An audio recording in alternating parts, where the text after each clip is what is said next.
여러분 안녕하십니까? 예, 이번에 한국사 능력 검정시험 중급편 3급과 4급에 해당되는 거죠. 중급편을 강의하게 된 강명석입니다. 반갑습니다.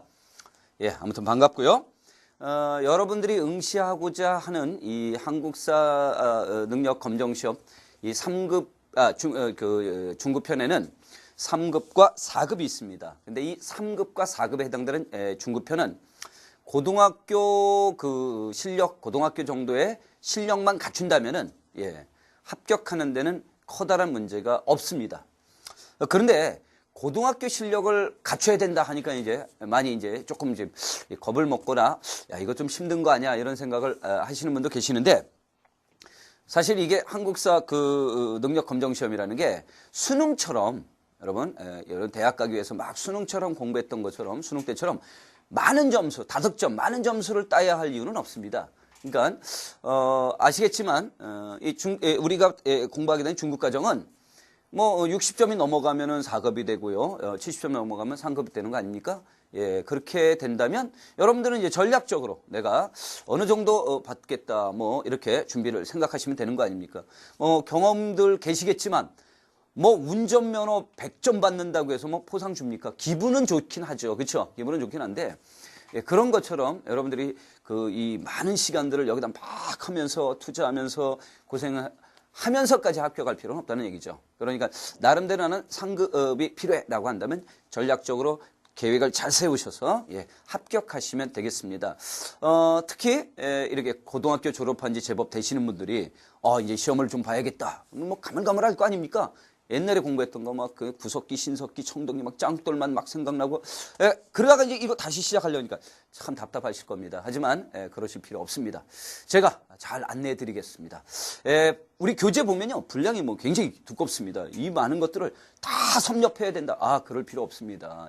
저는 우리 강의도 그렇겠습니다만 가장 단원에서 중요한 거, 핵심적인 내용을 이렇게 딱 뽑아서 여러분들에게 집중적으로 잘 설명해드리고 필요한 것들은 추가해서 여러분들에게 이런 것들을 좀 알아주시면 좋겠습니다. 해서 훑어주는 그런 식으로 강의를 해 나가도록 하겠습니다. 아무튼 반갑습니다.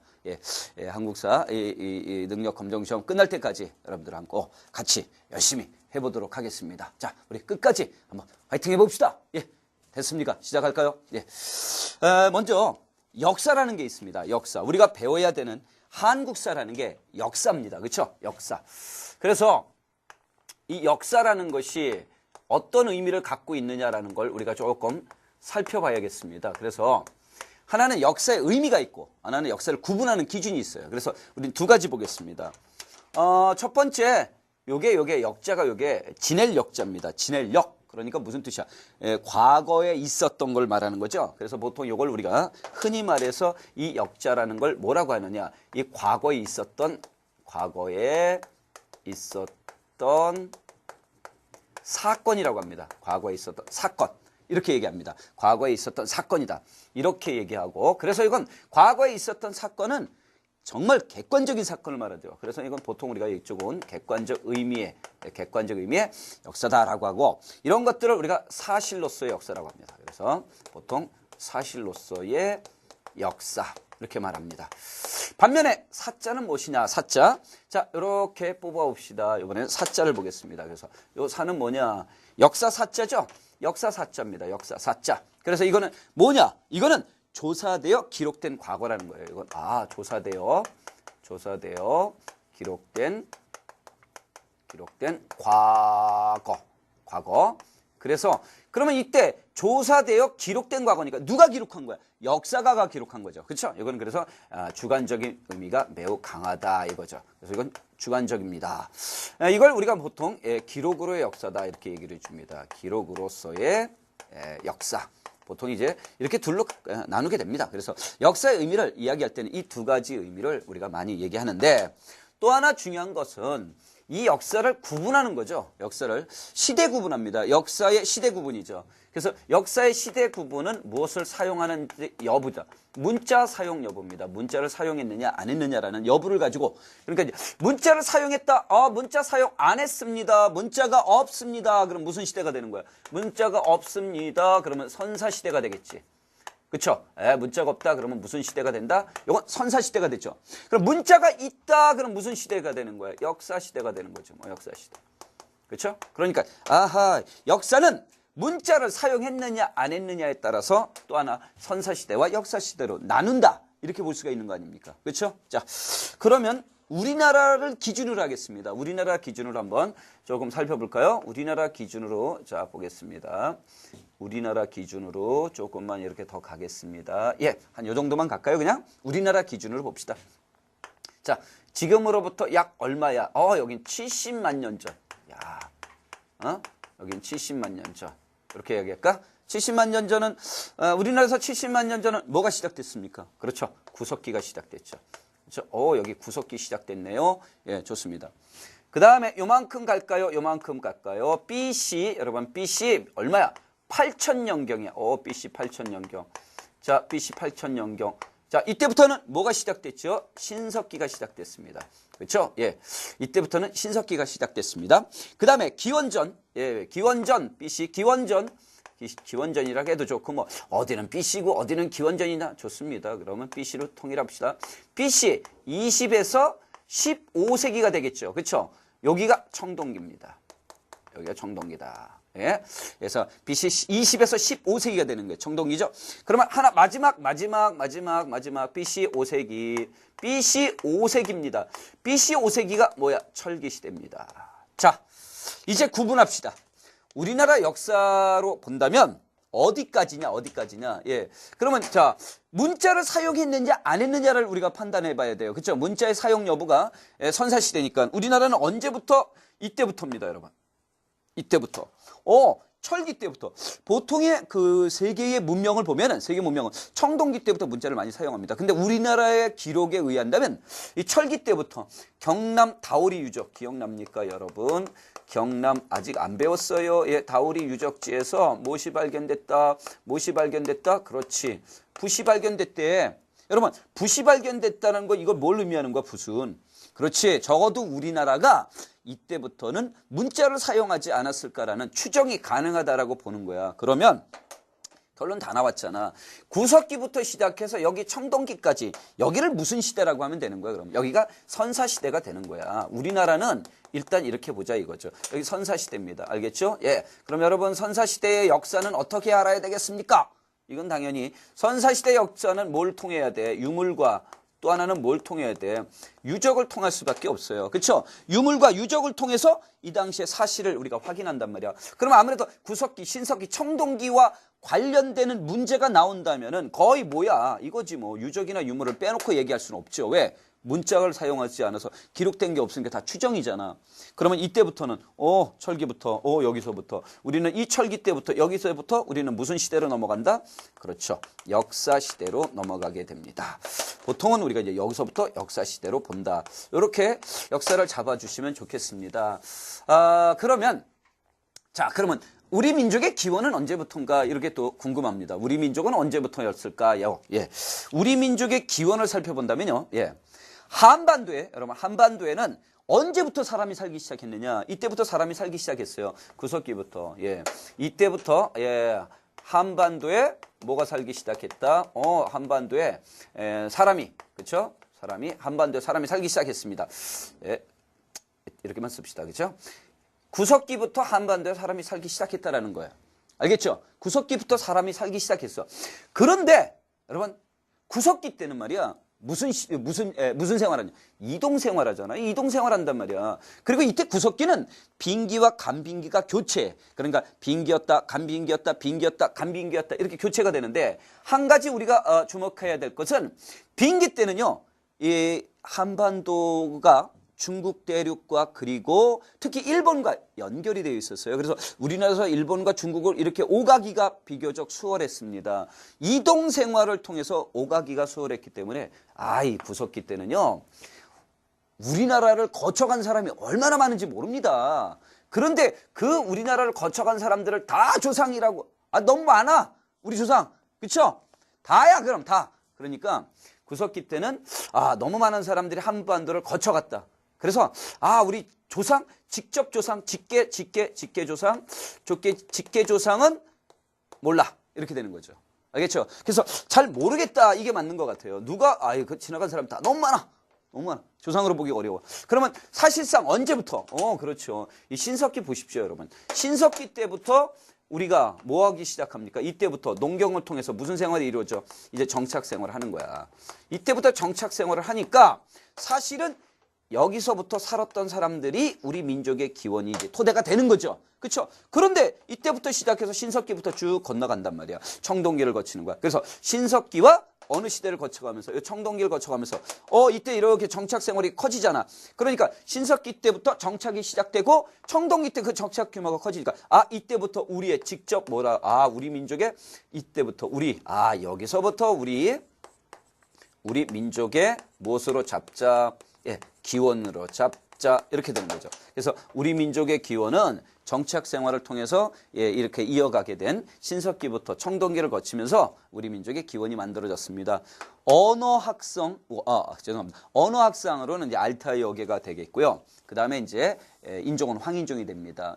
주로 이제 요령지방, 만주, 한반도 넓게 분포해서 살고 있었다라고 보시면 됩니다. 이렇게 우리 민족의 기원과 관련된 역사의 기본적인 내용들을 대충 우리가 살펴봤습니다. 자, 그 다음에는 뭘 볼 거냐면, 그러면 이제 우리나라의 구석기는 어떤 특징을 가지고 있느냐, 신석기는 또 어떤 특징을 가지고 있느냐, 청동기는 어떤 특징을 갖고 있느냐, 이것들을 우리가 하나씩 점검해 보도록 하겠습니다. 자, 지우고 다시 시작하도록 할게요.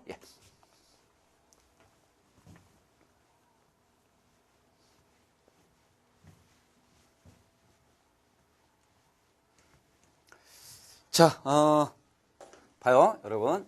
여기다가 구석기 이렇게 쓰고요.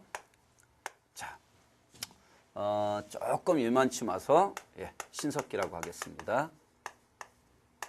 이미 아까 구석기는 우리나라에서 70만 년 전, 여기는 BC 8000년경 이렇게 했어요. 요만치 와서 청동기라고 썼을까요? 그래서 이렇게 세 개를 놓고 이제 각 시대별 특징들을 한번 우리가 검토해보자. 비교해보자. 어떻게 변화돼갖고 어떻게 발전해 갔는지를 비교해보고 검토해봅시다.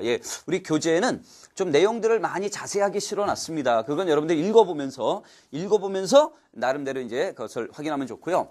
포인트, 핵심은 여기서 다 설명하도록 하겠습니다. 먼저, 구석기인들의 생활 모습, 신석기인들의 생활 모습, 청동기 생활 모습. 여러분, 처음에 이 단어를 공부하는 사람 막 외웁니다. 구석기, 뗀석기, 신석기, 막 이렇게 신석기는 간석기, 짱돌 막 외우다가 지쳐버립니다. 그러니까 딱 한 가지. 다 외울 게 아니야. 구석기와 신석기와 그 청동기에서 첫 번째 제일 중요한 건 뭘? 일단 한 가지 틀을 딱 잡는 거야. 그래, 뿌리를 딱 박아. 한 가지를 외워서 뿌리를 딱 박고 그걸 가지고 나머지 유추해. 그러면 이제 제일 먼저 신석기에서 첫 번째 여러분들에게 암기해달라고 부탁할 게 이게 농경의 시작이에요. 농경 시작. 이건 무조건 외워. 알겠죠? 이거 아주 무조건 외우자. 뎁다 중요하다. 알겠죠? 농경 시작입니다. 아주 중요합니다. 그래서 구석기하고 신석기 공부할 때 농경의 시작이 무조건 기억하는 거, 외워두는 겁니다. 이 농경을 통해서 농업 생산력이 생기게 되고, 이걸 인류 변화상 신석기 뭐라고도 얘기합니까? 혁명이잖아. 지금 혁명이 일어났는데 가만히 있을 거야. 신석기 혁명이 일어났는데. 그러니까 농경을 딱 외우잔 말이야. 자, 그러면 농경이 처음 시작된 게 언제라고요? 그럼 신석기 됐습니까? 됐잖아. 그러면 이제 농경이 시작됐잖아. 그럼 구석기 때 농경 했어, 안 했어? 안 했지. 여기 농경 했는데, 여기서 시작했는데 여긴 농경 안 했지. 그러니까 구석기 때는 수렵, 어로, 채집 이렇게 따로 하지 않아도 돼. 농경을 안 했으니까 뭘 먹고 살았겠어. 자, 여기서 우리가 제일 중요한 거, 그쵸? 여러분, 뭐가 제일 중요해요? 우리가 살아가는데 제일 중요한 뭐야? 먹을 식자. 한번 보자. 먹을 식자. 제일 중요한 게 뭐겠어? 먹을 식자. 금강산도 식구경이야. 그치? 그러니까 식자. 그럼 구석기인들 뭘 먹고 살았어? 그래, 수렵했대. 어로했대. 채집했대. 응? 수렵, 어로, 채집이야. 사냥하고 물고기 잡고 과일 같은 거 따먹는 거야. 알겠어요? 굉장히 유식하게 표현하는 거. 이게 수렵, 어로, 채집 유식하게 표현하는 거야. 쉽게 표현하면 주워 먹으러 다니는 거야. 알겠죠? 여기저기 주워 먹을 거 없나? 주워 먹으러 다니는 거야. 수렵 어로 채집은 좀 쉽게 얘기해서 무슨 생활이다? 주워 먹으러 가는 거야. 주워 먹으러. 알겠죠? 주워 먹으러 다녔다. 그러니까 이제 연결 시키세요. 주워 먹으러 다니니까 구석기인들은 당연히 한 곳에 정착할 수 없어요. 왜? 주워 먹으러 다녀야 되니까 어떻게 다녀야 돼? 돌아다녀야 돼. 돌아다닌다. 알겠죠? 싸돌아다닌다. 아유, 이렇게 쓸 수 없잖아. 그러니까 이들은 이동생활을 하였다. 이렇게 볼 수밖에 없어. 주워 먹으러 다니니까 이동생활했다. 그래서 이들의 생활을 보면요. 이동생활했다. 자, 여기다 이동생활했습니다. 좋습니다. 이동생활했습니다. 그러니까 이제 이동생활했고요. 두 번째 이동생활했고 두 번째는 여러분, 두 번째는 누구랑 다녔느냐가 중요해요. 혼자 다녔나? 아니죠. 사냥이나 수렵이나 어로 채집 생활하려면 혼자 다니는 것보다 여럿이 다니는 게 훨씬 유리해. 그래서 여럿이 다녔다. 야, 니들 왜 이렇게 떼지어 다니냐? 무리지어 다녔다. 라고 해서 무리사회라고 하는 거야. 이동은 혼자 하지 않고 뭐하러 다녔다? 여럿이 무리를 지어 다녔다. 여기서 조심할 게 있어. 가족 단위의 무리를 지어 다니는데, 알겠죠? 가족 단위의 무리를 지어 다니는데, 아니, 우리를 이끌어 나가는 지도자가 나올 수 있어. 지도자는 좋아. 알겠지? 뭐가 좋아? 지도자는 오케이. 그런데 지도자는 맞는데, 그분은 우리 무리를 이끄는 지도자. 이건 맞단 말이야. 근데 뭐가 나오면 절대로 안 돼. 지배자라는 말이 나오면, 이거 큰일 난다. 요 지배자는 아니다라는 거지. 왜? 지배자가 나오면은 그건 계급사회가 되는 거야. 그래서 그분은 그 사람은 우리 무리를 이끄는 지도자다라는 거죠. 그래서 이 무리사회에 지도자는 있을 수 있으나 지배자는 있을 수 없다. 그래서 여기는 평등사회가 됩니다. 아무튼 구석기는 사냥, 수렵, 어려, 즉 주워 먹으러 다니면서 여럿이 무리지어 이동했다. 그럼 얘네들은 자 생활이죠. 생활입니다. 그래서 사회는 무리사회니까 자 그다음에 이렇게 사회를 해놓고요. 자 그러면 이제 중요한 건 뭐야? 어디서 생활했느냐? 어디서 생활? 주거지도 아주 중요합니다. 그래서 구석기인들의 주거지를 또 한번 볼까요? 구석기인들은 주로 어디서 생활했을까요? 주거지가 중요합니다. 동굴이나 이 사람들은 동굴이나 그 다음에 어디야? 강가에 무슨 집을 짓고 살았다? 막집 짓고 살았다. 좋습니다. 동굴 제일 좋죠. 그렇죠? 가장 영구 이용할 수 있는 게 제일 좋습니다. 일단 동굴을 찾아보는 겁니다. 우리 여기에 서울에 처음 왔습니다. 돌아다니다가 동굴을 찾으면 그래야 제일 좋죠. 근데 동굴이 없으면 강가에다가 뭘 지어야 됩니까? 강가에 무슨 집을 짓는다? 막 짓는 거죠. 왜 막 짓는다? 사람들도 막 안 될 때는 막 가는 것처럼 얘네들도 막 집 짓는다. 왜 막 짓죠? 다시 올 일이 별로 없거든. 얘는 이동생활이니까 여기를 다시 언제 올지 기약이 없어. 대충 짓고 예를 든다면 바람 맞고 비 맞으면 막으면 돼. 그래서 대충 막 짓고. 근데 왜 강가냐고? 강가도 생각해봐요, 여러분. 강가는요, 뭐 하기도 편해. 그래, 강에는 말이야. 첫째, 우리가 물이 필요한 것처럼 동물들도 물 먹으러 내려온단 말이야. 물을 찾으러 강에 온단 말이야. 그쵸? 야, 수렵하는데 동물들 물 먹으러 내려온답니다. 강 뭐 하기도 좋아요. 어로 하기도 좋아요. 또 강 주변은요, 토양이 비옥하니까 나무나 과일들이 잘 자란다. 이 채집도 좋아. 아무래도 강음가는 이런 것들 하기가 상대적으로 좋다라고 보시면 좋겠습니다. 그렇다면 이제 또 하나, 구석기인들은 주로 그러면 무슨 도구를 사용했을까요? 라는 것도 한번 생각해 봐야 되겠죠. 구석기인들이 사용한 도구는 과연 뭐였을까? 주로 얘네들은 뭘 사용합니까? 말 그대로 뗀석기를 사용합니다. 뼈도구도 있습니다. 뗀석기도 있고 뼈도구도 있습니다. 뗀석기와 뼈도구. 뗀석기는 말이야 용도에 따라 다양하게 불러줘. 긁는다 긁게, 자른다 자르게, 민다 밀게, 찍자 그럼 찢게. 쉽게 말하면 뗀석기는 동네에서 흔히 볼 수 있는 뭐라고 생각하면 돼? 그냥 이렇게 조금 날카로운 짱돌이라고 생각하면 돼요. 한번 보실래요 여러분? 제가 말입니다 여러분들에게 뗀석기 제작하는 방법을 딱 가르쳐 드리겠습니다. 이게 돌이란 말이야. 짱돌이죠. 이것을 이렇게 안 잘라줘. 이렇게 잘랐어. 이렇게 된단 말이야. 요 모양 잘 봐, 요거.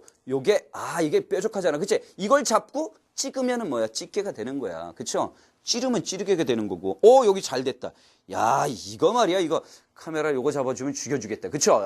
이거 너무 주먹도끼 치고 너무 예리하지 않습니까? 이렇게. 그쵸?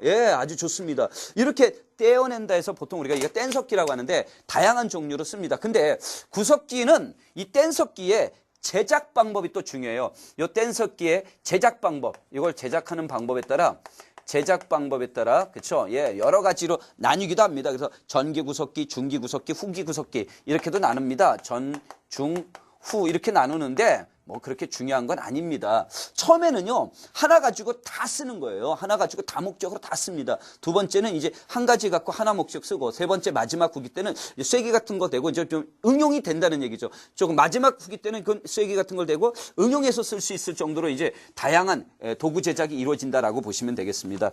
자, 그다음에 이제 마지막 구석기들의 신앙이라는 거 한번 볼까요? 구석기들의 신앙을 한번 보도록 하겠습니다. 예, 이 사람들이요 주로 이제 여러분 막집은 이제 그 주거 지역 가면 막집은 없어졌고 동굴 속에 가니까 벽화 같은 걸 많이 남깁니다. 벽화나 여인상 같은 걸 남기는데 보통에 보니까 사냥감의 이 번성을 비는 사냥감의 번성을 비는 뭐가 있다. 주술적 그런 성격의 또는 의미의 신앙생활을 갖고 있었다라는데 이 주술적이다라는 말만 조심해 두시면 됩니다. 그래서 석회암이나 동물의 뼈 같은 걸로 도구를 많이 만들기도 하고 했다라는 거죠. 자, 구석기 대충 이 정도로 이제 정리를 해봤습니다. 다시 한번. 신석기가 농경이었기 때문에 구석기 때는 농경을 할 수가 없었어요. 그래서 사냥, 어로, 채집인데 결국 그것은 주워 먹으러 다닌다, 혼자 다닐 수 없어 여럿이 무리지어 이동한다고 얘기했고 가장 알맞은 주거지는 동굴이나 강가의 막집이라고 했고 뗀석기와 뼈도구를 주로 썼다고 얘기했고 그 다음에 사냥감을 번성을 비는 주술적 성격의 신앙을 갖고 있었다라고 얘기했습니다. 자, 이제 신석기로 넘어오겠습니다. 농경이 시작됐습니다. 아무래도 신석기인들은 농경이다. 이 농경이 얼마나 중요합니까? 이렇게 중요한 겁니다. 뭐냐면 구석기인들은 무슨 경제야 이게? 자연경제잖아. 자연경제. 그렇죠? 이 자연경제에서 이렇게 농경이 들어온다. 무슨 경제로 전환이었다? 생산경제로의 전환이 이루어졌다. 인류가 주워 먹지 않고 살 수 있게 됐다. 얼마나 이게 기쁜 일입니까 여러분? 주워 먹지 않고 우리가 먹을 것을 직접 생산해서 음식을 조달할 수 있었다. 이게 얼마나 좋은 일입니까? 얼마나 이게 기쁜 일이고. 자, 그래서 생산경제로 전환했다. 굉장한 의미가 되고 이 생산경제로의 전환이라고 하는 이 의미가 인류의 비약적인 문화의 성장을 가져와서 신석기 혁명으로 이루어졌다라고 보면 되는 거예요. 사회는 일단 정착이니까 농경이니까 무슨 생활을 해야 된다? 그렇죠. 자, 갑시다. 또 신석기. 정착생활입니다. 정착생활. 아무래도 농경을 위해서는 정착이 필요했고 그런데 이때 정착 한 곳에 사람들이 한 곳에 오랫동안 머물러 살게 됩니다. 당연히 시족이 형성돼요. 죄송합니다만 김씨씨, 박씨는 아니겠지만 아무튼 그렇게 생각합시다. 여기 김씨족, 여기 이씨족, 박씨족, 저 같은 여기 강씨족 이런 여러 사람들이 모여 살다 보니까 시족을 단위로 한 무슨 사회가 만들어지냐? 이 부족사회가 형성되는 거예요. 시족을 단위로 한 부족사회가 형성이 되는데 여기서 조심할 건 뭐냐면 이게 부족사회라고 해서 이게 계급사회냐? 이거 아닙니다. 여기도 역시 무슨 사회다라는 걸 알 수 있어요? 여기도 여러분 평등사회입니다. 여러분 신석기도 평등사회예요. 그러니까 신석기도 우리 부족을 이끌어갈 수 있는 우리 부족을 이끌어주는 누구는 있다고 봐도 돼요. 우리 부족의 지도자는 있을 수 있지만 누가 나오면 안 된다는 거야. 지배자 나오면 안 되는 거죠. 그런데 신석기들은 시족을 단위로 부족이 형성됐으니까 시족끼리는 결혼하면 안 되겠죠. 그렇죠? 그래서 이때는 무슨 풍습을 갖고 있었다? 조계원의 풍습을 갖고 있었다. 이렇게 보시면 되겠습니다. 그럼 신석기의 주거지역은 어딜까? 구석기인들의 동굴이나 강가에 막집했다면 신석기는 아무래도 농경이 유리한 곳을 찾는 거예요. 그래서 해안이나 그 다음에 어디야? 강가에 무슨 집에서 살았다? 움집에서 살게 됩니다. 해안이나 강가의 움집입니다. 이것도 우리가 조금 봐둬야 될 게 뭐냐면 왜 해안이나 강가였을까요? 라고 한다면 이런 거죠. 뭐냐면 아직은 신석기들이 여러분 농경을 시작했지만 이 농경을 통해서 모든 식량 조달이 가능한 건 아니죠. 그러니까 무슨 얘기입니까? 해안이나 강가에서 살았다라는 것은 그래 아직은 어루 생활의 비중이 옛날보다 줄어들었지만 무시할 수 없는 입장이구나라는 걸 생각하시면 되겠습니다. 그 다음에 이제 움집인데 신석기들의 움집은 일단 형태는 원형이고요. 원형의 움집이고 반지하가 많습니다. 반지하. 그 다음에 이제 가운데 화덕도 있고요. 중앙에는 이제 화덕도 있습니다. 그 다음에 이게 이제 신석기의 대표적인 움집이다라고 봐주시면 되겠고요. 뭐 중앙에는 화덕이나 난방을 위한 화덕 같은 게 있었다는 거 중앙에 있었습니다. 자, 그 다음에 도구 정말 중요한 게 또 도구죠. 신석기인들의 도구는 구석기가 뗀석기라면 신석기는 일단 뭐가 필요하다? 간석기가 있고요. 그렇죠? 간석기가 있습니다. 그래서 뭐 농경에 필요한 농경에 필요한 뭐 돌 보습도 있을 수 있고, 그 다음에 돌 보습, 돌갱이, 돌낫 이런 것도 있을 수 있지만 신석기인들에게 중요한 것 또 하나는 뭐야? 토기가 사용되기 시작했어. 빼놓으면 안 되겠죠? 신석기인들의 토기가 사용되기 시작했습니다. 그래서 이 토기를, 여러분 토기를 어느 목적으로 썼을까요? 신석기인들이 토기는요, 바로 무슨 목적으로 썼느냐? 가장 중요한 건 음식을 저장하는 거예요. 저장. 그 다음에 음식을 조리하는 데도 씁니다. 이 토기에는 여러 가지 토기가 있습니다. 신석기의 토기에는 이른 민무늬 토기가 있고요. 이른 민무늬 토기가 있고, 그 다음에 덧무늬 토기가 있고, 그 다음에 마지막에는 무슨 무늬냐? 빗살무늬 토기가 있습니다. 그래서 신석기의 가장 대표적인 토기가 빗살무늬 토기입니다. 이따가 나중에 토기를 한번 보시겠지만 신석기 빗살무늬 토기 이렇게 돼 있단 말이야. 그렇죠? 그래서 이런 식으로 이렇게 돼 있는데 이 빗살무늬 토기는 밑이 뾰족한 걸 보니까 아무래도 평지에는 이 토기가 제대로 쓸 수 없겠죠. 그렇죠? 뒤집어서 쓰면 안 되지. 음식을 다 쏟아놔야 되니까. 이렇게 돼 있다 그러면 아무래도 해안이나 강가는 토양이 부드러우니까 이렇게 땅에다 꾹 눌러 갖고 쓰면은 좋지 않았겠습니까? 이렇게 보면 되는 거죠. 그래서 주로 이제 빗살무늬 토기가 신석기를 대표로 하는 토기구나라는 거가 토기의 사용이 하나 받으셔야 되겠고, 또 하나 있어요. 신석기인들에게 아주 중요한 도구 중에 또 하나는 뭐가 있었냐면 가락바퀴와 뼈바늘입니다. 여기는 그래서 하나는 또 뭐가 있다? 가락바퀴가 있고, 또 하나는 뭐가 있다? 뼈바늘이 있어. 뼈바늘. 예, 뼈바늘입니다. 뼈바늘. 그러면 이 가락바퀴와 뼈바늘은 무엇하는데 사용했던 용도냐? 예, 신석기인들이 이를 통해서 무엇을 했어요? 의복이나 무엇을 했다? 그물 같은 걸 제작했다라는 거죠. 그래서 이때부터 무엇이 이루어졌다는 걸 알 수 있다. 원시 오라간다. 원시 수공업이, 이때부터 원시 수공업이 이루어지기 시작했구나, 이렇게 우리가 추정할 수 있었습니다. 왜냐하면 구석기 때는요, 여러분 빙기가 있어요. 빙기. 그래서 대체적으로 기온이 많이 낮아. 그래서 추워. 그러니까 빙기 때 추우니까 구석기인들은 주로 뭘 입었겠어? 동물 가죽을 입었겠지. 그치? 오리털 파카라든가 밍크 코트 같은 거 입었잖아. 그런데 구석기에서 신석기로 넘어오면 간빙기로 바뀐단 말이야. 그럼 빙기에서 간빙기로 바뀌니까 날씨가 따뜻해진단 말이야. 날씨 따뜻한데 오리털 파카 입고 없잖아. 그쵸? 밍크 코트 없잖아. 그러니까 이제 가락바퀴나 뼈바늘에서 옷을 좀 가볍게 해서 새로 옷을 만들어 입었다라고 보시면 됩니다. 자, 마지막으로 이제 신앙생활 마지막으로 이제 신석기 신앙생활 보도록 하겠습니다. 구석기인들은 뭐 사냥감의 번성을 비는 주술적 의미라면, 신석기인들은요, 여러분 봐요. 농경생활 하죠? 여기 주목할까요? 농경생활 하죠? 그 다음에 뭐요? 농경생활하고 정착생활 하죠? 이렇게 농경과 정착생활 하면서 무엇을 이 신석기인들이 깨닫기 시작하냐면 자연의 섭리라는 걸 깨달아. 그럼 무섭다는 걸 아는 거야. 왜? 우리가 항상 옛날에 구석기 때는 싸돌아다니다 보니까 이곳의 기후가 항상 일정한 줄 알았어. 근데 한 곳에 정착해 살다 보니까 그게 아니야. 비가 많이 와도 안 되고, 비가 적게 와도 안 되고, 바람이 너무 불어도 안 되고, 그러다 보니까 사람들이 이 자연의 섭리라는 게 너무 오묘한 거야. 그 오묘한 진리, 그것을 깨달으면서 보이지 않는 그 무엇인가에 두려움을 갖기 시작하는 거야.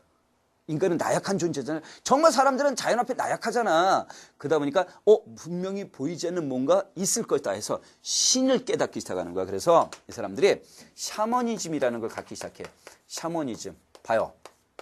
누구야? 샤머니즘 누구야? 무당이잖아. 그런데 우리가 인간이 신이라는 존재를 깨닫기 시작했는데 누군가 신과 대화할 수 있는 사람이 있다. 신의 뜻을 알아듣는데 얼마나 중요하겠어. 그래서 이 샤머니즘은 무당의 주술을 믿기 시작하는 거야. 그리고 모든 동식물, 해, 달, 강, 바다, 산 이런 거에다 홀령이 있다고 믿는 거야. 정령이 있다고 하는데 이걸 보통 우리가 홀령이라고 생각하면 돼. 이걸 뭐라고 한다? 애니미즘이야.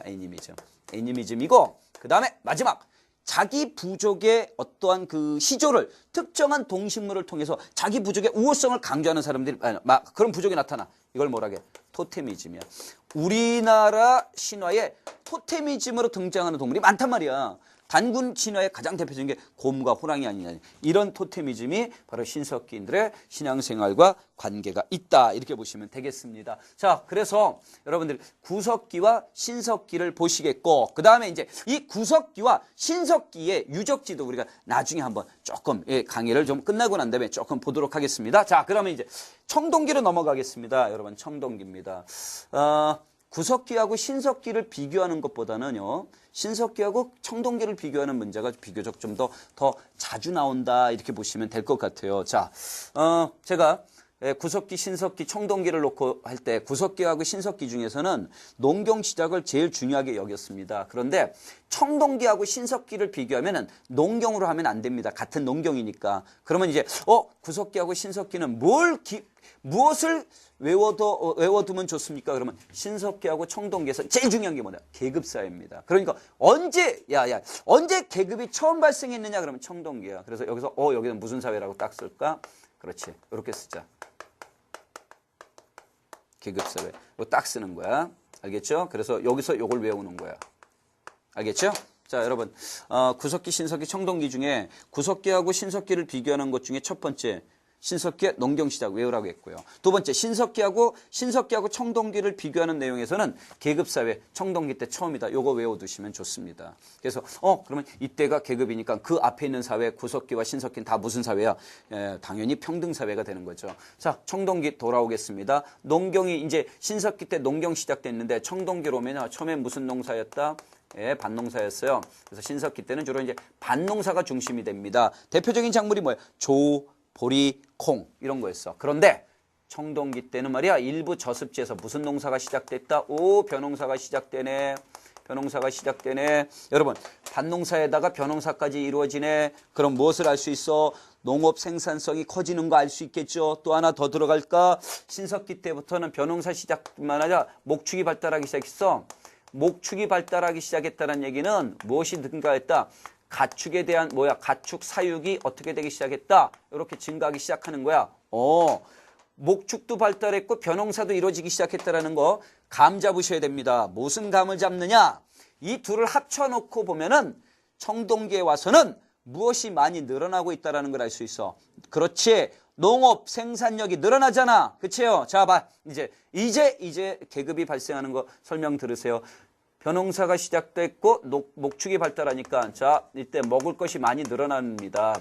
농업 생산물이 어떻게 돼요? 증가하겠죠. 농업 생산물이 그만큼 어떻게 돼서 많이 늘어나 증대가 되는 거야.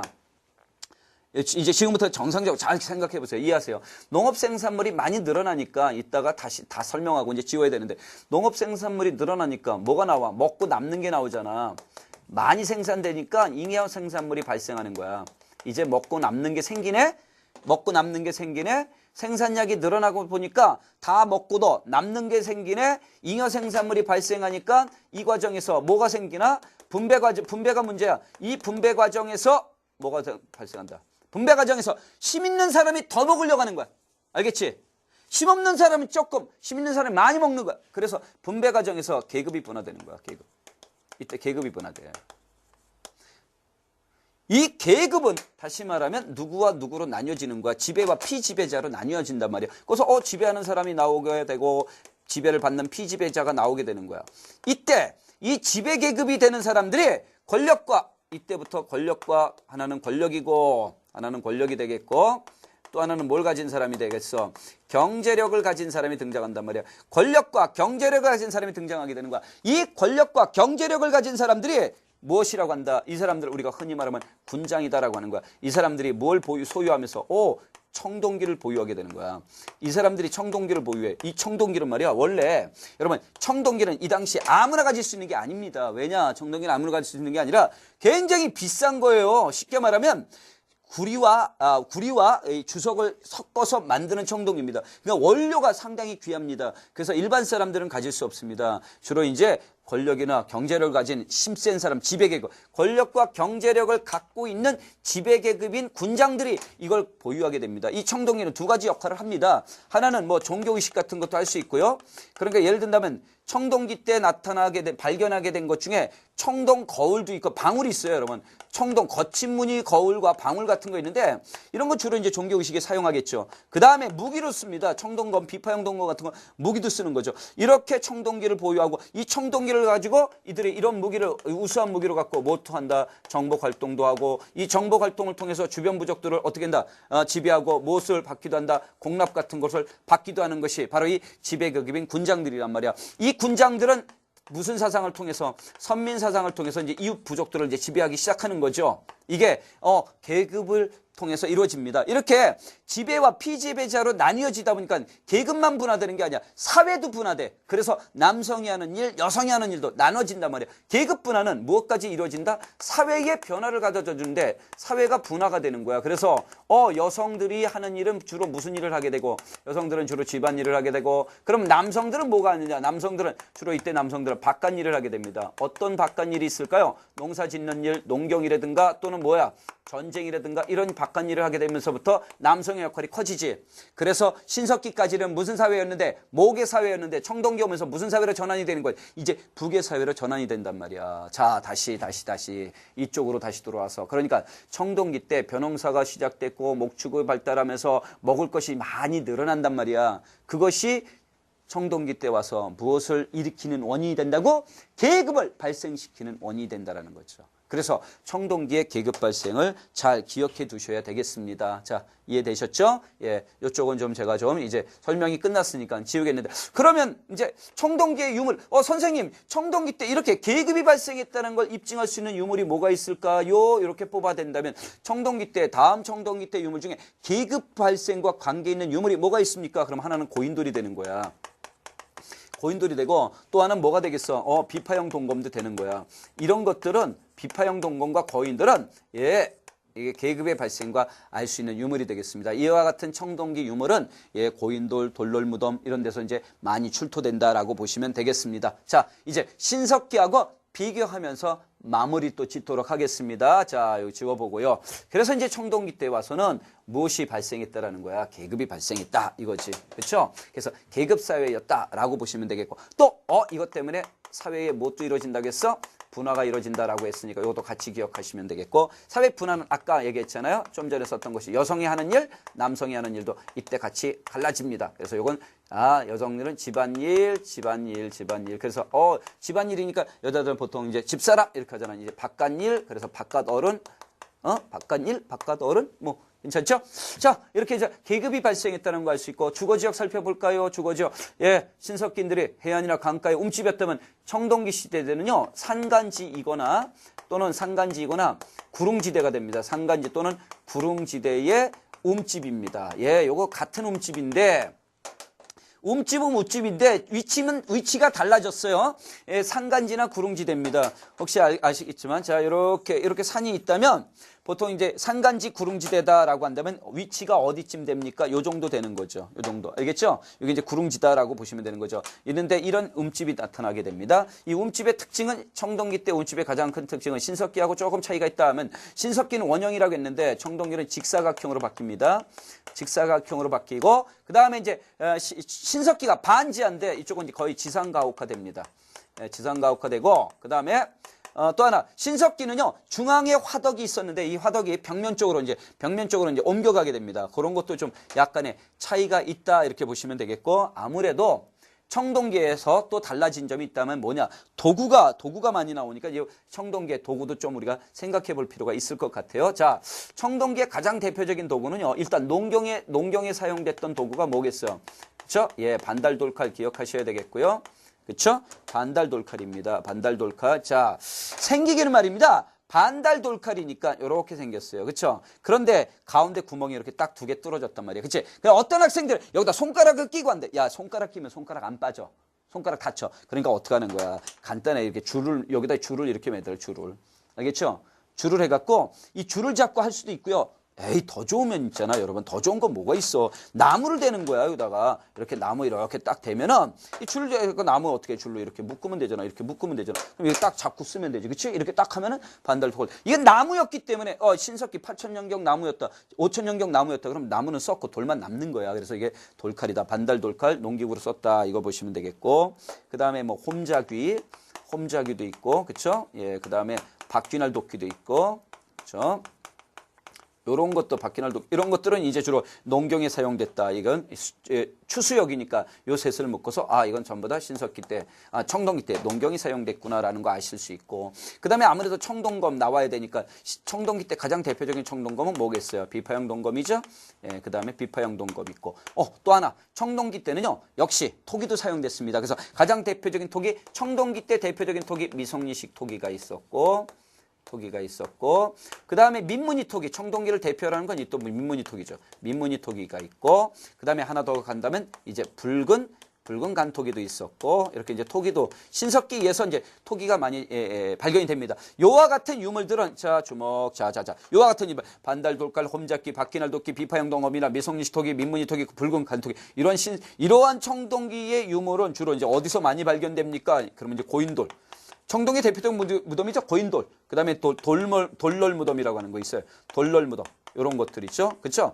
그 다음에 하나 더 있다면 뭐 돌무지 무덤. 이렇게 되겠죠. 그렇죠? 돌만 잔뜩 쌓았다 하는 돌무지 무덤. 이런 무덤들에서 이 청동기 유물들이 주로 이제 출토되고 있다라는 거 알 수 있습니다. 그래서 이게 청동기 때 대표적인 유물이구나라고 보시면 되겠고, 이제 마지막으로 우리가 하나 더 할 건 이제 청동기 때에 신앙은 뭐가 있습니까? 신앙. 청동기 때는 아무래도 이제 선민사상이라는 것도 나올 수 있고요. 선민사상이라는 것도 있었고, 그 다음에 이제 청동기의 가장 대표적인 바위 그림을 또 우리가 주목해야 됩니다. 청동기를 상징하는 바위 그림이 있어요. 바위 그림. 그래서 특히 이제 바위 그림 중에 두 군데가 있으니까 그 두 군데를 잘 참고하셔야 되는데, 첫 번째 울주 바위 그림이 있어요, 여러분. 울주의 바위 그림은 고래나 사냥하는 모습들이 많이 나옵니다. 그래서 이거 사냥감에 무엇을 빈다. 사냥감에 번성을 빈다. 이렇게 번성을 비는 기원하는 의미가 있고, 그 다음에 고령의 또 바위 그림이 있는데 이건 동심원이에요. 동심원. 그래서 이 동심원이라는 건 뭘 상징하겠어요? 태양을 숭배하는 내용이 아닐까 이렇게 볼 수 있죠. 이렇게 하면 신석기하고 청동기에 대한 대략적인 비교가 되는데, 마지막으로 청동기하고 철기는요 다른 비교할 게 아니에요. 왜냐하면 사회적 변화는요, 철기라고 했다고 해서 철기와 청동기는요, 이런 사회적인 변화는 큰 차이는 없습니다. 한 가지만 조심해 두면 되는 거죠. 뭐냐면 청동기하고 철기에서 가장 차이가 있는 건 유물입니다. 유물. 그래서 예를 들면 청동기와 철기 시대의 유물인데, 우리가 이쪽에 청동기의 유물을 다 했으니까 조금 보겠습니다. 자, 청동기는 비파형 동검이야. 이게 주로 이제 저 북방 계통에서 온 비파형 동검이라면, 이 비파형 동검과 대비가 되는 철기 시대의 동검은 뭐냐? 그러면 세형 동검이 됩니다. 그래서 철기 시대부터는 비파형 동검이 아닌 세형 동검이 사용되고 거푸집이 등장하게 됩니다. 자, 이게 철기 시대에서 세형 동검과 거푸집이 사용됐다는 건 이건 우리만의 청동기예요. 이거 다른 나라에서 안 나오고 한반도에서 발견됩니다. 그래서 이건 한반도에 이 독자적 청동기 제작이 있었겠구나라고 알 수 있습니다. 그래서 한반도에서 독자적인 청동기가 무엇입니까? 그럼 세형동검은 거푸집이야. 세형동검 우리가 흔히 볼 수 있는 이런 칼이란 말이야. 이따 여러 번 볼 수 있습니다. 사진 한번 다 보여드릴 거고요. 이렇게 만들어졌다. 그래서 이게 세형동검인데, 거푸집은 뭐냐? 이 칼을 만드는 틀을 말해. 용범. 알겠지? 틀인데 쉽게 이해하실래요? 자, 쉽게. 자, 지금부터 머릿속으로 그리세요. 붕어빵 사러 왔습니다. 알겠죠? 포장마차 가서 아주머니 붕어빵 1,000원어치만 주세요. 그러면 기다리세요. 아주머니 붕어빵 하려면 어떡합니까? 뚜껑 열죠. 뚜껑 열어서 기름으로 다 털어내죠. 뚜껑 열고 거기다 밀가루 붓고 위에다 판 넣고 뚜껑 닫죠. 그리고 익히잖아. 그 뚜껑 그게 거푸집이란 말이야. 이걸로 우리나라가 세형동검을 직접 제작했구나라는 거 알 수 있단 말이에요. 그래서 중요한 건 이거, 한반도가 독자적인 청동기 문화가 이루어졌구나라는 거 알 수 있고요. 그 다음에 토기입니다. 토기는 그냥 민무늬 토기 계속 이어지고요. 그렇죠? 민무늬 토기 이어집니다.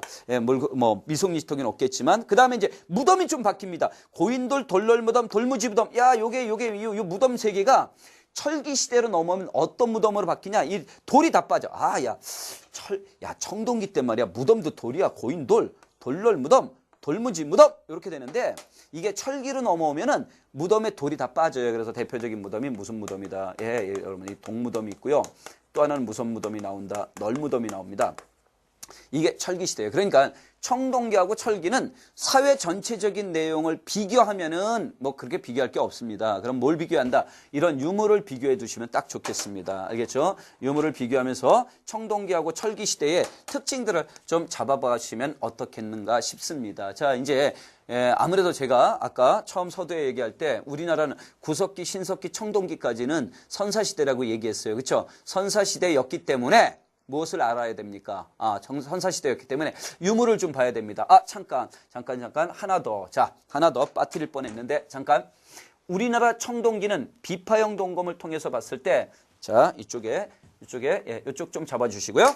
우리나라 청동기는요, 예, 북방계통입니다. 이때는 북방계통. 저 만주 시베리안 계통, 북방계통의 청동기를 사용했다라고 해. 그래서 이것을 엿볼 수 있는 게 이렇게 비파형 동검이 되는 거야. 그런데 중요한 건 이 철기는 말이야, 북방계통이 아니란 말이야. 보통 철기는 어느 나라에서 들어왔는지, 이것도 중요하다고. 아, 철기가 중국에서 전래됐어요. 철기가 중국에서 들어옵니다. 그래서 여러분, 철기가 중국에서 들어왔기 때문에 이때부터 우리는 중국과 뭐 했다는 걸 알 수 있어. 중국과 교역을 했다는 걸 알 수 있어요. 중국과의 교역을 했구나라는 걸 알 수 있는 게 명도전이에요. 명도전. 알겠죠? 명도전이라는 게 화폐죠. 이 중국에서 사용됐던 명도전이라는 화폐가 발견되고, 아까 철기 시대에 말씀드렸던 경남 다우리에서는 붓이 발견되기도 했습니다. 그래서 이런 것들을 통해서 우리나라가 중국과의 교역이 매우 활발하게 철기 시대부터 이루어지고 있었구나라는 거 우리가 짐작해 볼 수 있습니다. 자, 이제 구석기, 신석기, 청동기 중에 저희가 여러분들과 같이 좀 확인할 유물들이 있으니까 그런 유물들을 지금부터 조금 살펴보도록 하겠습니다. 첫 번째요. 예, 잠깐만요. 예, 직접 유물을 사진을 좀 보면서 하도록 하겠습니다. 자, 이때 좀 지워야겠죠? 그렇죠? 예, 좀 지우고 좀 봅시다.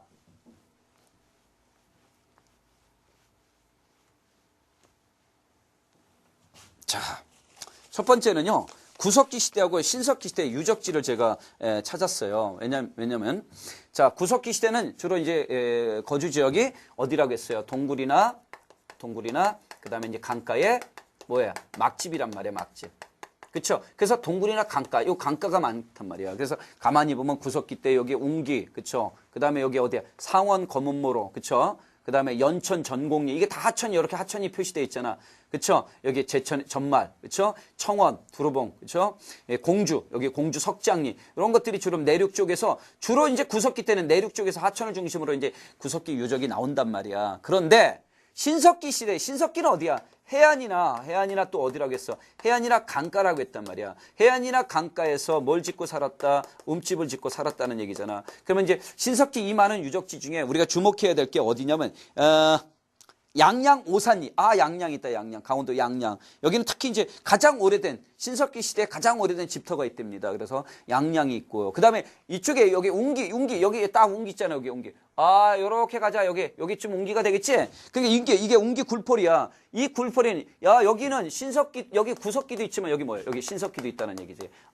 그래서 웅기 굴포리는 구석기, 신석기의 유적이 다 같이 발견되고 있구나라는 거 알 수 있고요. 그 다음에 이제 부산엔 동삼동이 있고요. 부산 동삼동, 여기 조개 패총, 그 조개더미로 유명한 곳이고, 그 다음에 이제 서울 암사동, 여기 서울 암사동 있죠? 서울 암사동 중심에 보시면 되겠고, 빗살무늬 토기가 발견된 곳입니다. 서울 암사동이라든가 경기 미사리라든가, 그 다음에 김해 수가리, 김해 여기 있죠? 수가리, 이런데 이제 빗살무늬 토기가 발견됐다고 보시면 되겠고, 황해도에는요, 요 봉산 집탑리, 요거 중요하죠. 왜? 여기서는요, 이 봉산 집탑리에서 뭐가 발견됐? 탄화된 벽시가 발견됐기 때문에 이때부터 우리 신석기인들이 농경을 시작했구나라는 걸 알 수가 있다라는 겁니다. 그래서 구석기는 주로 이제 내륙 쪽으로 왔는데, 신석기는 그런데 봐요, 여기. 이렇게 강가도 있지만 바닷가 쪽도 많죠. 그쵸? 그래서, 전국적으로 이제 분포가 되는 건 비슷합니다만, 해안가 쪽으로 좀 많이 나타난다라는 것이 또 하나의 특징이다라고 보시면 되겠습니다. 그래서, 신석기 유적지를 중심으로 좀 살펴보시면 되겠고요. 자. 그 다음에 보겠습니다. 자, 신석기하고 이제 청동기의 토기를 제가 조금 비교하기 위해서 토기 그림을 모아봤습니다. 신석기를 대표로 하는 토기가 이제 덧무늬 토기고 빗살무늬 토기입니다. 빗살무늬 토기 그림을 보니까 밑이 어떻게 되어 있다? 이렇게 뾰족하게 되어 있다. 그렇죠? 이렇게 밑이 뾰족하게 되어 있기 때문에 빗살무늬 토기를 사용한 신석기들은 일반 평지에서는 토기가 사용하기 어렵다라는 거죠. 그래서 해안이나 강가 쪽에 유리하다라고 보시면 되겠고, 두 번째, 그래서 여기까지 요 둘은 어디 거다? 어디 거다? 신석기 시대가 되겠고. 고요. 여기서부터 청동기, 민무늬 토기하고 붉은 간토기는요, 둘 다 청동기가 되겠습니다. 청동기. 그래서 청동기의 대표적인 게 민무늬 토기다. 미송리시 토기는 우리 교재에 있기 때문에 좀 참고해 주시면 되겠고, 좀 이따 미송리시 토기는 나중에 우리가 한 번 더 볼 기회가 있습니다. 그러니까 참고해 주시면 될 것 같습니다. 그래서 이런 토기가 있구나 보시면 되겠고, 그 다음에 이제 하나 더 갈까요? 집터 봐야 돼요, 집터. 자, 집터도 한번 마저도 봅시다. 집터 같은 경우, 우리가 신석기하고 청동기를 구분할 때 이제 집터 갖고도 많이 얘기합니다. 여러분, 신석기 때 집터는 보통의 경우 이렇게 보세요. 여기 이렇게 동그랗게 이렇게 돼 있잖아요. 여기도 이렇게 원형이 이렇게 돼 있다고, 원형. 그렇죠? 여기도 약간의 이렇게 원형. 그러니까 신석기 집터는 원형이란 말이야. 그렇지? 원형인데다가 안으로 들어가 있잖아. 안으로 들어가 있잖아. 그러니까 이게 땅이 있으면 신석기인들을 어떻게 해? 집을 질 때 안으로 이렇게 팠단 말이야. 그러니까 가운데 화덕을 두고 그 옆에다 기둥을 딱 둬서 이렇게 했단 말이야. 이렇게 지었다라는 거죠. 그럼 왜 반지하야? 반지하. 반지하. 싸게 지으려고. 아니지. 알잖아요, 여러분. 이렇게 반지하로 들어가면 아무래도 난방. 따뜻하단 말이에요. 그렇죠? 땅을 이렇게 밑으로 좀 파면 이게 난방 따뜻하다라는 거죠. 그래서 원형에다가 신석기인들은 또 하나 모였다. 반지하였고요. 그 다음에 이제 어디에다가 반지하였으면 중앙에다가 뭐가 설치되었다? 화덕이 난방을 위해서 화덕이 이제 중앙에 설치되었다. 이렇게 이제 신석기 집터예요. 주로 이제 해안이나 강가 쪽인데. 청동기 봐봐. 청동기 보면요. 이렇게 하얗게 되어 있는데, 거의 직사각형이야. 그쵸? 이렇게 직사각형에 가깝잖아. 그치? 여기도 이렇게 하얀 걸로 이렇게 딱 보이잖아. 그러니까 직사각형이다. 저쪽에 원형인데 바에서 청동기는 직사각형입니다. 이렇게 할 수 있고요. 근데 거의 표면적으로 거의 다 올라와 있잖아. 그치? 그러니까 표면적으로 이게 표면에 거의 이렇게 기둥을 세우고 이렇게 진단하는 거니까 이거는 이제 거의 지상가옥화 되었다. 이렇게 보시면 되겠고, 지상가옥화 됩니다. 그러면, 신석기인들은 화덕을 중앙에 뒀는데, 청동기인들은 화덕이 어쪽으로 갔냐? 벽면으로 갑니다. 이렇게. 벽면으로 간다라는 거. 이런 차이점이 좀 있다라는 거. 그래서 이런 내용을 통해서, 신석기인지 구석기인지 이런 것들도 우리가 참고해 보시면 어떻겠나 싶습니다. 마지막 하나 더 볼까요? 자, 보겠습니다. 이제 신석기 때는 정확한 무덤보다는 이제 청동기 때 다양한 무덤들이 등장합니다. 자, 청동기 때 다양한 무덤. 자, 제가 일단 고인돌. 그렇죠. 우리나라 고인돌은 북방식 고인돌은 탁자식입니다. 알겠죠? 남방식 고인돌은 기반식이라고 하는데 이 밑에 요게 무슨 돌이야? 요게 밑에 받침돌인데 짧아. 그래서 거의 땅에 이렇게 주저앉는다 이렇게 해서 바둑판처럼 이렇게 주저앉는다라는 거죠. 그래서 이제 기반식이다 해서 남방 쪽은 밑에 받침돌이 짧다라는 거. 그다음에 돌무지 무덤. 그렇죠? 돌을 그냥 밑에 시체 놓고 그냥 돌을 막 쌓을. 돌널 무덤은 이렇게 돌로 측면으로 이렇게 돌로 해갖고 위에 뚜껑 덮어버리는 거죠. 돌로 사방을 이렇게 한 다음에 위에다가 덮어버린다. 돌널 무덤이야. 공통점은 돌무지 무덤도 돌널 무덤도 고인돌. 그러니까 무슨 얘기냐면 청동기 시대 우리 인류가 청동기 시대로 접어들었어도 일상적인 이 활용도는 거의 다 뭘로 많이 했다라는 거냐? 이제 돌로 많이 했다. 이렇게 알아두시면 되겠습니다. 청동기 때는 무덤이 다 돌이었는데 아까 우리가 강의했잖아요. 청동기 때는 돌이었는데 이게 철기 시대로 넘어가면 널무덤과 동무덤으로 이제 바뀝니다. 그래서 바뀌는 거 한번 보도록 하겠습니다. 이렇게 바뀝니다. 철기로 오면요. 이렇게 바뀝니다. 이게 독이니까 여러분 독이 뭐야? 독이 뭐야?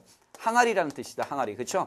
항아리에다가 안에다 넣어놨다라는 거. 널무덤입니다. 나무로 만든 거야. 널무덤은 나무로 이제 뭘 짰다는 거야. 관을 나무로 짰다는 얘기야. 이렇게 나무로 관을 짜고 그 안에다 시신이 딱 들어가 있는데 이게 오래되니까 썩는 거죠. 그렇죠? 그러니까 관을 나무로 썼습니까? 항아리 독으로 썼습니까? 라는 차이인데 돌은 없잖아. 그렇죠? 그러니까 돌무덤에서 이렇게 바뀌었다라는 거. 자, 이제 청동기로 해서 신석기 넘어 이렇게 좀 바뀐다라는 거. 이제 또 하나 더 보겠습니다. 자, 세영동검입니다.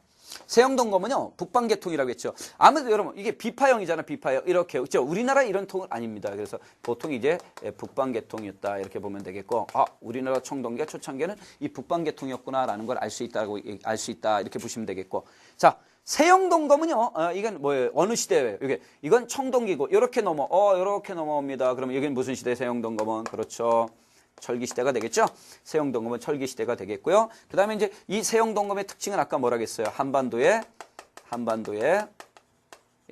독자적 청동기, 한반도에 이렇게, 그치? 독자적 청동기 무엇을 알려준다? 제작을 알려준다. 그치? 그래서 한반도에서 이 독자적인 청동기 제작이 이루어졌구나라는 걸 알 수 있는 게 바로 이 세영동검입니다. 그래서 거푸집까지 얘기 드렸고, 그러니까 이제 세영동검, 비파형동검과 세영동검을 주면 무슨 시대에서 무슨 시대로 전환된다는 걸 기억해야 돼. 청동기에서 이렇게 철기시대로 넘어간다라는 거죠. 그러면 이 시기에 이렇게 비파형동검에서 세영동검으로 바뀌면서 이 시기에 발견할 수 있는 유물이 뭡니까? 그럼 철기시대 유물을 찾아주면 되는 거죠. 그렇죠? 철기시대. 철기시대는요, 여러분, 우리가 중국과의 교육이 있었다. 그냥 명도전이나 붓 같은 거 생각해 두셔도 좋고, 아까 방금 전에 무덤 봤던 널무덤이나 동무덤 같은 거 봐도 좋습니다. 예, 이런 그림들이 예, 청동기와 철기의 차이점이 되겠구나라고 보시면 되겠고, 자, 여기는 아니죠. 예, 그래서 이렇게 여기까지, 여기 내용까지 우리가 쭉 살폈습니다. 이게 선사시대는요, 여러분, 선사시대는 유물과 유적을 꼼꼼히 살펴보셔야 되겠습니다. 우리 교과에 없는 것들을 중심으로 해서 제가 좀 집어넣고 또 설명이 필요한 것들을 추가적으로 이렇게 제가 발췌해서 설명을 드렸습니다. 이 외에 좀 더 내용이 있지만 그것들은 여러분들 책을 쭉 읽어보면서 이 지금 강의했던 내용 구석기, 신석기, 청동기와 철기의 그 특징적인 거 핵심들만 잘 잡아주시면은 무리는 없을 것 같습니다. 예, 여기까지 할까요? 예, 수고하셨습니다.